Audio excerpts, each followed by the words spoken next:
गुस्ताखी तो हो गई है और कष्ट भी है।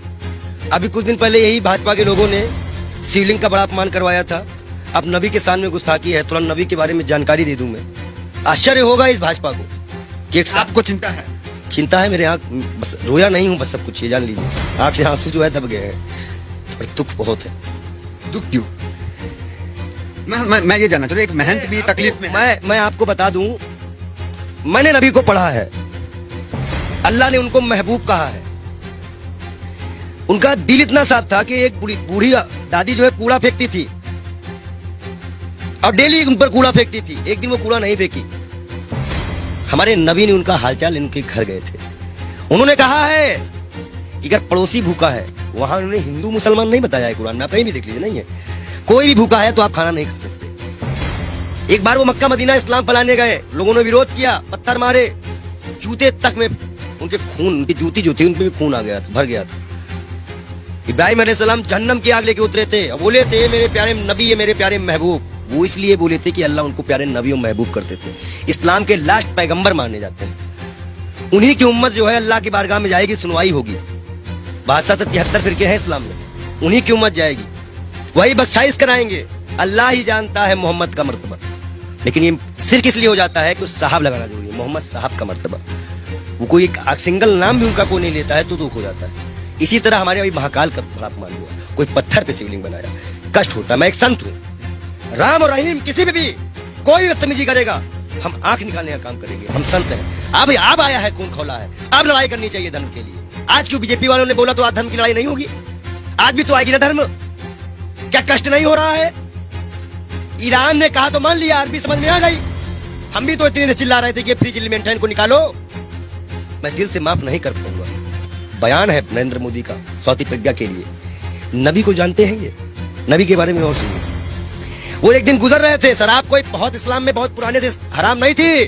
शराब यहाँ हराम की गई, उनके उम्मत में हराम की गई, उनके सामने हराम की गई, उन्होंने हराम की। उन्हें मुसलमानों को हिदायत दी कि हर वो नशा हराम है जो इस्लाम में तुम्हारा पैर डगमगा दे। उन्होंने नशा भी हराम कराया था। क्या उनकी ये बातें नहीं दिल में छूती है? अच्छाई कहीं भी हो, तो उन्नत वैष्णव का काम है। हम तो फकीर हैं, 12 करोड़ की गाड़ी में चलने वाले फकीर नहीं है, एक नंगे दुलंगे फकीर हैं। लोग कहते हैं पंडित जी हाफ पैंट क्यों पहनते हो? नीचे ऊपर भगवा, नीचे हाफ पैंट। अब बताओ हम क्या पहने? भाई नीचे पहनने का कपड़ा तो यहाँ टांगना पड़ता है, तो किताबें छिपानी पड़ती हैं। भाई है ही नहीं कपड़े, पहने कहाँ से? महंगाई इतनी ज्यादा है, जो कपड़ा हमें 100-200 मिलता था, अब 450-500 मिलता है, हम कहाँ से खरीदे? आप बताइए, नबी के शान में गुस्ताखी, ये तो मैं अपना दुख बता रहा था। नबी के शान में जो गुस्ताखी हुई है उसमें दिल रोया है। ये बात इंटरनल तब तक थी ना जब तक हिंदू और मुसलमान की बात थी।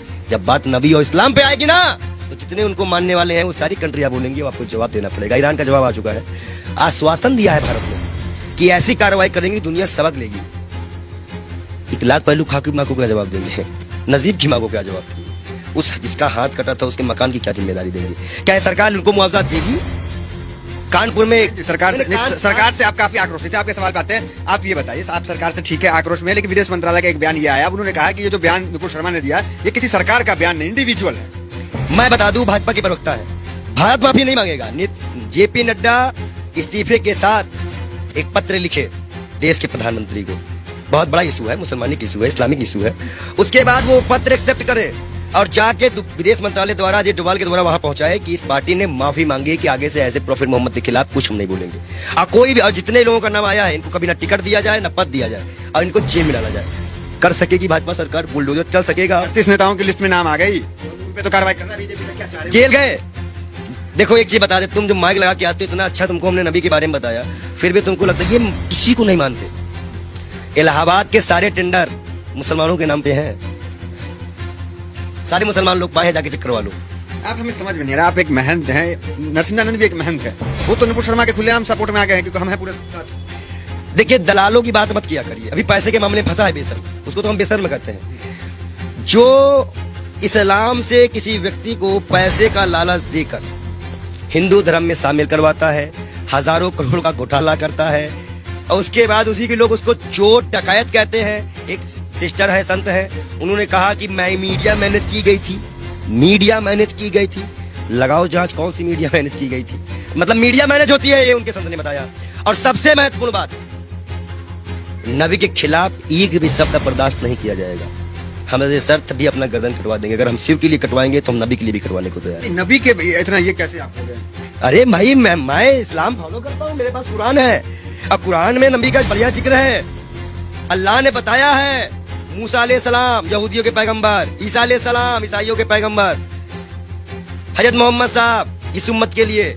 सब हमें पता है, हम पागल बौराहे नहीं है, हम इस्लाम को पूरी तरह से स्टडी करे हुए हैं। हिंदू धर्म की किताबों में आखिरी पैगंबर, आखिरी रसूल, आखिरी नबी मोहम्मद सल्लल्लाहु अलैहि वसल्लम का भी जिक्र है कई जगह पर। जब हम पढ़ते हैं भविष्य पुराना पर्व 3 खंड 3 अध्याय 3 श्लोकास 5 से 8 तक, इसमें लिखा हुआ है एक मलेच्चा आएगा जिसका नाम है मोहम्मद।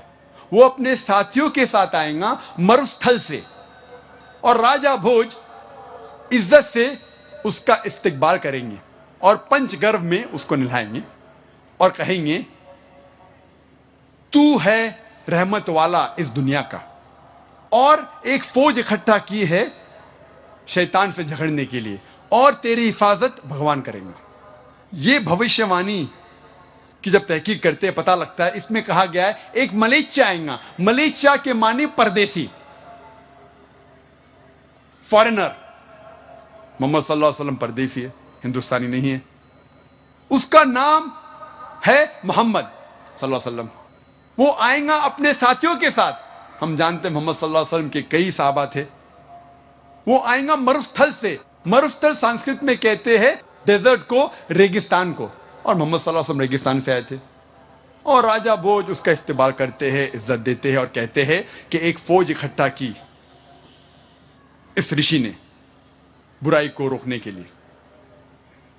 मोहम्मद सल्लल्लाहु अलैहि वसल्लम की भविष्यवाणी भविष्य पुराना पर्व 3 खंड 3 अध्याय 3 श्लोका 10 से 27 में भी है। इसमें लिखा हुआ है कि मलेच्चा अरब जमीन को खराब कर चुका है। एक दुश्मन था जिसे मैंने नष्ट किया, अभी और एक बार वो भेजा गया है और बड़े दुश्मन को। इसको नष्ट करेंगे एक आदमी जिसका नाम है मोहम्मद, और लोगों को सही रास्ते पे लेके आएंगे। ए राजा, तुझे मलेच्चा के जमीन में जाने की जरूरत नहीं, तुझे मैं प्योरीफाई करूंगा, पाक करूंगा इस जगह पे। और एक शख्स आता है एंजेलिक डिस्पोजिशन में, फरिश्ते के रूप में, और कहता है कि मुझे भेजा है ईश्वर परमात्मा ने आर्य धर्म को कायम करने के लिए, हक का धर्म, हक का दीन। मेरा मानने वाला गोश्त खाने वाला रहेगा, मेरा मानने वाला का खतना किया जाएगा। वो चोटी नहीं सिर पे रखेगा, वो दाढ़ी बढ़ाएगा, दाढ़ी बढ़ाएगा और लोगों को नमाज की तरफ बुलाएगा। वो गोश्त खाएगा, लेकिन सूअर का गोश्त, खिंजीर नहीं खाएगा। वो इनकलाब बर्पा करेगा।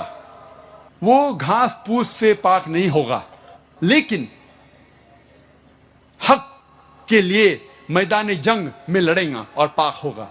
उसका नाम होगा मुसलमान। यह भविष्यवाणी इशारा कर रही है आखिरी पैगंबर मोहम्मद सल्लल्लाहु अलैहि वसल्लम की तरफ। कहा गया है कि वो आदमी आएगा, लोगों को हिदायत देगा और दुश्मन का नष्ट करेगा।